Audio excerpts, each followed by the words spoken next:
Hi hello friends, welcome to my channel Krithika's lifestyle blogs. ಎಲ್ಲರೂ ಹೇಗಿದ್ದೀರಾ? ಎಲ್ಲರೂ ಚೆನ್ನಾಗಿದ್ದೀರಾ ಅಂತ ಭಾವಿಸ್ತಾ ಬನ್ನಿ ಇವತ್ತಿನ ಬ್ಲಾಗ್ ಸ್ಟಾರ್ಟ್ ಮಾಡೋಣ. ಇವತ್ತಿನ ಬ್ಲಾಗಲ್ಲಿ ಬಂದು ಮಕ್ಕಳಿಗೆ ಸ್ಕೂಲ್ ಸ್ಟಾರ್ಟ್ ಆಗ್ತಾ ಇದೆಯಲ್ಲ, ಇನ್ನೆರಡು ದಿನ ಏನೋ ಇತ್ತು. ಹಂಗಾಗಿ ಅವ್ರಿಗೆ ಶೂಸ್ ಎಲ್ಲ ಚಿಕ್ಕದಾಗಿತ್ತು, ಲಾಸ್ಟ್ ಇಯರ್ದು ತೊಗೊಂಡು ಬರೋಣ ಅಂತ ಹೇಳ್ಬಿಟ್ಟು ಮಕ್ಕಳನ್ನ ಕರ್ಕೊಂಡು ಬಂದಿದ್ವಿ ಧ್ವಂಸಂದ್ರಕ್ಕೆ.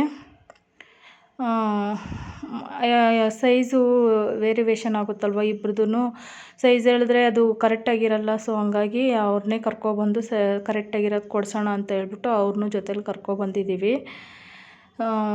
ಸ್ಕೂಲಲ್ಲಿ ಕೊಡೋಲ್ಲ, ಸಾಕ್ಸ್ ಮಾತ್ರ ಕೊಡೋದು, ಶೂಗಳು ಕೊಡೋಲ್ಲ. ಹಂಗಾಗಿ ಇಬ್ರಿಗೂ ತೊಗೊಳೋಣ ಅಂತ ಕರ್ಕೊಂಡು ಬಂದ್ವಿ. ಹಸುಗಳ್ನ ಕಟ್ಟಾಕ್ಬಿಟ್ಟು ಮಧ್ಯಾಹ್ನ ಹೊತ್ತಿಗೆ ಕರ್ಕೊಂಡು ಬಂದಿದ್ದು. ಎಲ್ಲ ತೊಗೊಂಡು ಕಪ್ ಜ್ಯೂಸ್ಗೆ ಕುಡಿಯೋಣ ಅಂತ ಹೇಳ್ಬಿಟ್ಟು ಕುಡಿತಾ ಇದ್ದೀವಿ. ಸ್ಟೇಷ್ನರಿ ಕೂಡ ಸ್ವಲ್ಪ ಬೇಕಾಗಿತ್ತು. ಸ್ಟೇಷ್ನರಿ ಮತ್ತು ಶೂಸ್ ಎಲ್ಲ ತೊಗೊಂಡು ಹಂಗೆ ಶೆಡ್ಡಿಗೆ ಬಂದ್ವಿ. ಯಾಕಂದರೆ ನೀರಿಡಬೇಕಾಯ್ತಲ್ವ, ಕರೆಂಟ್ ಹೋದರೆ ನೀರು ಇಡೋಕ್ಕಾಗಲ್ಲ ಅಂತ ಹೇಳ್ಬಿಟ್ಟು ಶೆಡ್ಡಿಗೆ ಬಂದು ನಮ್ಮ ಮನೆಯವರು ಮತ್ತು ಮಗ ಇಬ್ಬರು ನೀರುಗಳಿಡ್ತಾ ಇದ್ದಾರೆ. ನಾನು ಸಗಣಿ ಎಲ್ಲ ಇಕ್ಕಿತ್ತಲ್ವ, ಅದನ್ನು ಎತ್ತಾಕ್ಕೊಳ್ತಾ ಇದ್ದೀನಿ. ಇನ್ನು ನೀರು ಬಿಟ್ಟು ಅಂದರೆ ಅದು ಗಲೀಜಾಗುತ್ತೆ, ತುಳಿದು ಇಕ್ಕಿರ್ತವೆ. ಯಾವಾಗೂ ಹಿಂಗೇನೆ, ಎಲ್ಲನ ಹೋದರೆ ಇನ್ನು ಇಲ್ಲಿಗೆ ಆಗಬೇಕಾಗಿರೋ ಕೆಲಸಗಳು ಪೆಂಡಿಂಗ್ ಇದ್ಬಿಡುತ್ತಲ್ವ. ಹಂಗೆ ಕರೆಕ್ಟಾಗಿ ನಾವು ಹೋಗೋ ಇದರಲ್ಲಿ ಡೈರೆಕ್ಟಾಗಿ ಇಲ್ಲಿಗೆ ಬರ್ಬೋದು. ಬಂದು ಇನ್ನು ಕುರ್ತಿಗಳಿಡೋ ಟೈಮ್ ಆಯಿತು. ನೀರುಗಳೆಲ್ಲ ಇಟ್ಬಿಟ್ಟು ಕುರ್ತಿ ಬಕೆಟ್ಗಳು ಕರುಗಳಿಗೆ ಇಡ್ತಾಯಿದ್ದೀನಿ ನಾನು. ಇಟ್ಬಿಟ್ಟು ಒಟ್ಟಿಗೆ ಮನೆಗೆ ಹೋದರೆ ಮತ್ತೆ ತಿರ್ಗಾ ಬರೋ ಹಾಗಿಲ್ಲ ನಾನು. ನಮ್ಮ ಮನೆಯವರು ಹಾಲು ಕರ್ಕೊತಾರೆ, ನಮ್ಮ ಮಗನೂ ಮತ್ತು ನಮ್ಮ ಮನೆಯವರು. ಅವನಿದ್ರೆ ಸಾಕು ಹೆಲ್ಪ್ ಮಾಡೋದಕ್ಕೆ. ಇನ್ನು ಮತ್ತೆ ನಾನು ಏನು ಬರೋದು ಬೇಡ ಅಂತ ಹೇಳ್ಬಿಟ್ಟು ಒಂದೇ ಸರಿ ಎಲ್ಲ ಮುಗಿಸ್ಕೊಂಡು ಹೋಗೋಣ ಅಂತ ಹೇಳಿ ಕುರ್ತಿ ಬಕೆಟ್ಗಳೆಲ್ಲ ಎತ್ತಿಟ್ಕೊಳ್ತಾ ಇದ್ದೀನಿ. ಇನ್ನೆಲ್ಲ ಸಗಣಿ ಎಲ್ಲ ಎತ್ತಾಕ್ಬಿಟ್ಟು ಮಗಳಿದ್ಲಲ್ವ, ಅವಳಿಗೆ ಅಲ್ಲಿರೋಕ್ಕೇನೋ ಒಂಥರ ಬಿಸಿಲು ಜಾಸ್ತಿ ಇತ್ತು. 3 ಗಂಟೆ ಟೈಮು, 3 ಗಂಟೆ ಆದ್ರೂ ಸುಡ್ತಾಯಿತ್ತು ಬಿಸಿಲು, ಹೆವಿ ಬಿಸಿಲಿತ್ತು. ಇನ್ನು ಮನೆ ಕಡೆ ಹೊರಟ್ವಿ. ಮನೆಗೆ ಹೋಗಿ ಏನೆಲ್ಲ ತೊಗೊಂಡೆ ಅಂತ ಅದು ಅಲ್ಲೇ ವಾಯ್ಸ್ ಓವರ್ ಕೊಡ್ದಿರೋಣ ಹಂಗೆ ಹೇಳಿದ್ದೀನಿ ನೋಡಿ.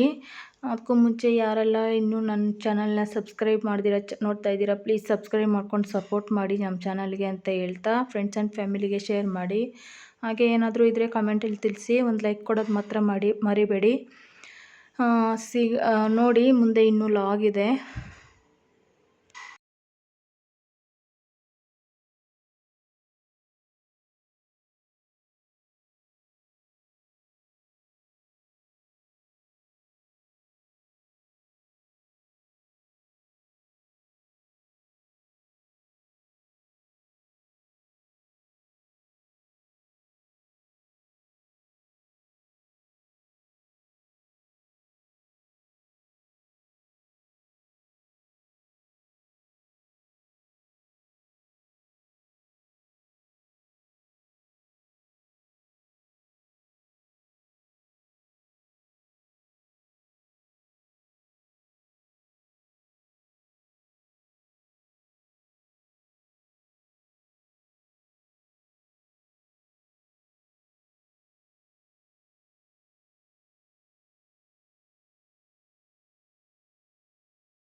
ಆಗ್ತಾ ಇದೆಯಲ್ಲ, ಅದಕ್ಕೆ ಮಕ್ಕಳಿಗೆ ಶೂಸು ಮತ್ತು ಸ್ಟೇಷ್ನರಿ ಸ್ವಲ್ಪ ಶಾಪಿಂಗ್ ಮಾಡೋಣ ಅಂತ ಹೋಗಿದ್ವಿ. ಅವರನ್ನು ಕರ್ಕೊಂಡು ಹೋಗಿದ್ವಿ ಮಕ್ಕಳನ್ನ. ಯಾಕಂದರೆ ಅವ್ರಿಗೆ ಸೈಜು ಗೊತ್ತಿಲ್ಲ ಅಂದರೆ ಮತ್ತೆ ವಾಪಸ್ ಕೊಡೋದೆಲ್ಲ ಆಗುತ್ತಲ್ವ. ಸೊ ಹಂಗಾಗಿ ಪ್ಯಾರಾಗನ್ ಬ್ರ್ಯಾಂಡು ವೈಟ್ ಶೂ. ನನ್ನ ಮಗಳು ವೈಟ್ ಶೂ ಇಲ್ಲ ಅಲೌಡ್ ಸ್ಕೂಲಲ್ಲಿ, ಆದರೆ ಮಗನಿಗೆ ವೈಟ್ ಶೂ ಇದೆ. ಈ ಥರ ಇದೆ, ಇದು ಪ್ಯಾರಾಗನ್ನು.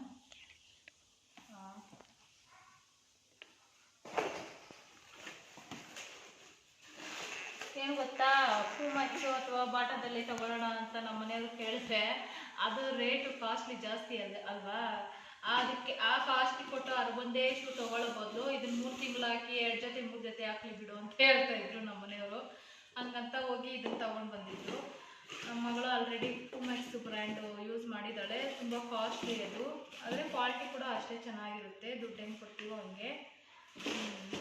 ಇದು ಸ್ವಲ್ಪ ಹಾಕಷ್ಟು ದಿನ ಹಾಕ್ಲಿಕ್ಕೆ ಮತ್ತೆ ಇನ್ನೊಂದು ಚೇಂಜ್ ಮಾಡ್ಬೋದು, ಯಾಕಂದರೆ ರೇಟ್ ಸ್ವಲ್ಪ ಕಮ್ಮಿನೇ ಇದೆ ಅಲ್ವಾ. ಹಂಗಾಗಿ ಪ್ಯಾರಾಗನ್ನೇ ತೊಗೊಂಡು ಬಂದಿದ್ದು. ಇನ್ನು ಮಗಳಿಗೆ ಶೂ ಚೆನ್ನಾಗಿದೆ, ಹೌದು, ಬ್ಲ್ಯಾಕ್ ಕಲರು, ಆದರೆ ಅದು ಸೈಜು ಚಿಕ್ಕದಾಯಿತು. ಇನ್ನೂ ಹೊಸ ಥರನೇ ಇಟ್ಕೊಂಡಿದ್ದಾಳೆ. 2 ವರ್ಷ ಆಯಿತು ತಗೊಂಡು. ಇನ್ನು ಅದು ಮಗನಿಗಾಗುತ್ತೆ ಬ್ಲ್ಯಾಕ್ ಕಲರ್ ಶೂ ಅಂತ ಹೇಳ್ಬಿಟ್ಟು ಮಗನಿಗೆ ಬರೀ ವೈಟ್ ಶೂ ತೊಗೊಂಡಿದ್ದು. ಮಗಳಿಗೆ ವೈಟ್ ಶೂ ಇಲ್ಲ, ಬರೀ ಬ್ಲ್ಯಾಕ್ ಶೂ ಮಾತ್ರ ಸ್ಕೂಲಲ್ಲಿ. ಹಂಗಾಗಿ ಬರೀ ಬ್ಲ್ಯಾಕ್ ಶೂ ಮಾತ್ರ ತೊಗೊಂಡು ಬಂದಿದ್ದು. ಇದು ಪ್ಯಾರಗನೆ. ಹೇಳ್ಬೇಕಂದ್ರೆ ದೊಡ್ಡವ್ರಿಗೆ ಚಿಕ್ಕದು, ಚಿಕ್ಕವ್ರಿಗೆ ದೊಡ್ಡದು ಆ ಥರ ನಮ್ಮ ಮನೇಲಿ. ಅವನಿಗೆ ಸ್ವಲ್ಪ ಸೈಜ್ ದೊಡ್ಡದು, ಯಾಕಂದರೆ ಕಾಲು ಸ್ವಲ್ಪ ದಪ್ಪ ಇದೆ. ಹಂಗಾಗಿ ಶೂ ಇಬ್ರಿಗೂ ತೊಗೊಂಡು ಬಂದಿದ್ದಾಯಿತು. ಸಾಕ್ಸು ಅವರೇ ಕೊಡ್ತಾರೋ ಅಥವಾ ತೊಗೊಂಡು ಬರಬೇಕು ಅಂತ ನೋಡೋಣ ಅಂತ ತೊಗೊಂಡಿಲ್ಲ. ವೈಟ್ ಸಾಕ್ಸು ಲಾಸ್ಟ್ ಟೈಮು ನಾವೇ ತೊಗೊಂಡಿದ್ವಿ. ಮಗಳಿಗೆ ಆನ್ಲೈನಲ್ಲಿ ಆರ್ಡ್ರ್ ಮಾಡಿದ್ವಿ ಸಾಕ್ಸು. ಹಂಗಾಗಿ ಸಾಕ್ಸ್ ಏನೋ ತೊಗೊಂಡಿಲ್ಲ, ಮಗನಿಗೆ ಮಾತ್ರ ತೊಗೋಬೇಕು.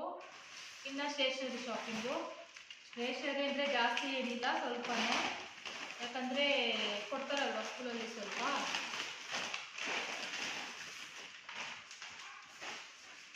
ಇದು ಬ್ಯಾಗು ಅವರೇ ಕೊಟ್ಟಿದ್ದು ಇಷ್ಟೆಲ್ಲ ತೊಗೊಂಡಿದ್ದಕ್ಕೆ ಸ್ಟೇಷ್ನರಿ ಶಾಪಲ್ಲಿ.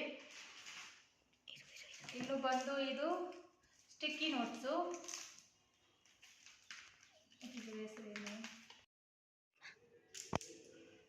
ಇದರಲ್ಲಿ 2 ಭಾಗ ಮಾಡಿದ್ದೀನಿ. ಇದು 2 ನನ್ನ ಮಗ ತೊಗೊಂಡಿರೋದು. ಯಾಕಂದರೆ ಅವನಿಗೆ ಎಲ್ಲ ಇದೆ.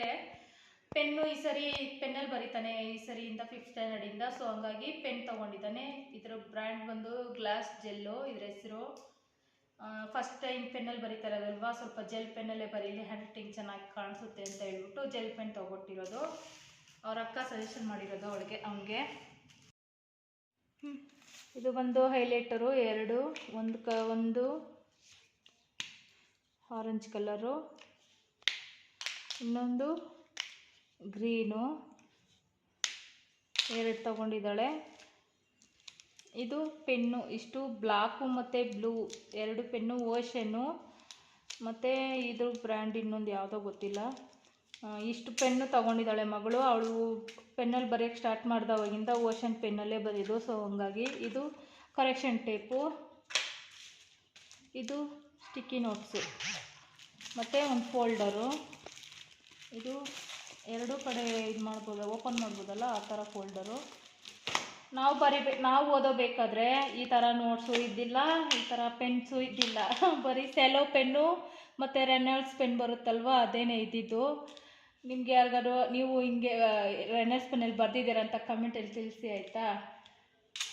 ಇವಾಗ ನೋಡಿ ಏನೇನು ಥರ ಬಂದಿದೆ ಮಕ್ಕಳನ್ನ ಇಂಪ್ರೆಸ್ ಮಾಡೋದಕ್ಕಂತ. ಇದಿಷ್ಟು ಇವತ್ತಿನ ಶಾಪಿಂಗು, ಸ್ಟೇಷ್ನರಿ ಶಾಪಿಂಗು, ಮಕ್ಕಳು ಸ್ಕೂಲ್ಗೆ ಹೋಗೋದಕ್ಕಂತ. ಇನ್ನು ಇದು ಬಂದು ಮಗನಿಗೆ ಇನ್ನೂ ಬೇಯಿಸಿದ್ದಿಲ್ಲ. ಸೊ ಹಾಗಾಗಿ ಅವನಿಗೆ ತೊಗೊಂಡು ಬಂದೆ. ಅದೆಲ್ಲ ಏನು ತೋರಿಸೋ ಅವಶ್ಯಕತೆ ಇಲ್ವಲ್ಲ. ಸೊ ಇಷ್ಟೇ ಇವತ್ತಿನ ಶಾಪಿಂಗು.